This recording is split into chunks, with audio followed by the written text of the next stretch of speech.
هلو وحشتوني قد الدنيا كلها.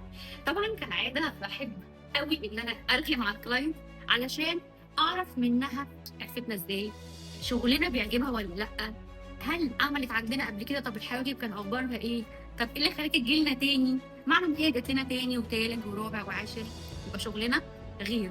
فتيجوا مع بعض نتكلم معاها كده بسرعه بسرعه بعدين نشوف الشغل. هلو. هلو، مساء الخير. عاملة ايه؟ الحمد لله، انت اللي عامله ايه؟ بعد الحواجب عامله ايه؟ تمام زي الفل. مفيش كلام لكم. الحمد لله. بصوا أمال بقى، والله لو لفيت الدنيا ايه ده مش عايزة ربنا امشي. يخليكي. حبيبتي تسلمي. نورتينا والله. يعني انا حبايبنا من الاقصر اولا عشان نقول بس، مدام ليلى من الاقصر اصلا وميك اب ارتست هناك، فعارفانا بقالها فتره كبيره جدا. اتكلمي بقى، يعني المايك معاكي. انا ليا 3 سنين، وكل ما اجي اعمل اي حاجة في حواجبي ما فيش غير ميسي صبري. ومبدئيا انا يعني بشهادة حية كده مفيش بعدك يا ميسي صبري، تسلم ايدك ميرسي، وعينك ربنا يخليك. وكل ميرسي. حاجة. ميرسي. والمدام مش عارفة اقول لكم ايه، بس يعني بجد يعني مش عارفة اتكلم. حبيبتي، يعني حبيبتي. الناس شايفة وحواجبي اصلا يعني كانت بايظة، وتسلم ايديكم احنا وربنا مصورين قبل؟ يدوم ايه طب زي مصورين. كله هينزل قبل وبعد والناس هتحكم. يبقى انتوا شايفين كده قدامكم قبل كان ايه. بصوا هي ولحظة رخصة. لحظة يا اخوانا، انا عايزة اقول لكم على حاجة. الحاجة مش بالرخص والله العظيم. صح. يعني انا ده يعني دافعة بحاجة ان انا عارفة ان هطلع بيرفكت. قليل اللي بيفهم وفعلا الكلام ده. اللي يقول لك 2 و3 والكلام ده بايظ. انا عامله حاجه واو واو واو. يعني انا بنصح اللي عايز يعمل ميكرو ده وشي ده، انا مش هعمل اي حاجه.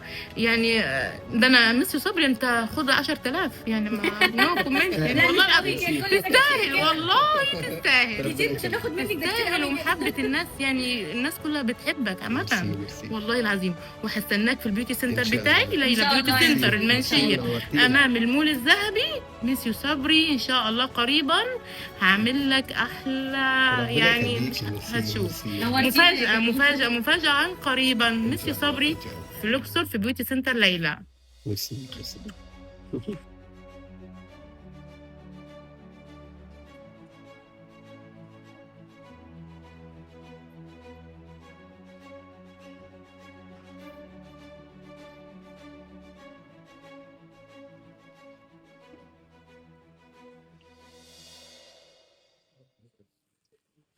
وزي ما شفنا كده الحواجب معانا مع بعض، شفنا الكلام الحلو اللي بيتقال على الحواجب. احنا مش بنطلع بشوهات ولا فيديوهات ولا قصدنا ان احنا اي حاجه من الكلام ده، لا. احنا ناس عمليين واقعيين جدا، بنحب ان احنا شغلنا يبان على حقيقته زي ما انتم شايفين كده، ولا بنحب نجيب فيديوهات خارجيه ولا حاجات خارجيه. كله شغلنا من ارض الواقع، وزي ما انتم شايفين قبل قدامكم هتشوفوا كان عامل ازاي، وبعد بقى حاجه تانية خالص. طبعا العميله هنا عندنا عامله من فتره. طبعا في ناس مع بشرتها ممكن المايكرو بليدنج ايا كان بشرتك نوعها ايه ممكن يجمع على بعضه شويه او لونه بيتغير عادي، طبيعه بشره. ممكن بشرتك تبقى دهنيه، الميك اب اللي بتحطيه كل ده ممكن يسيح الحواجب ويخليها شكل مش لذيذ. لكن ان انت تجددي ده متاح عندنا طبعا، وانك تخلي الشكل كده وكانك لاول مره تعملي بشعر طبيعي، فهو عندنا احنا وبس. نمبر 1 مفيش كفايه. مستنيين.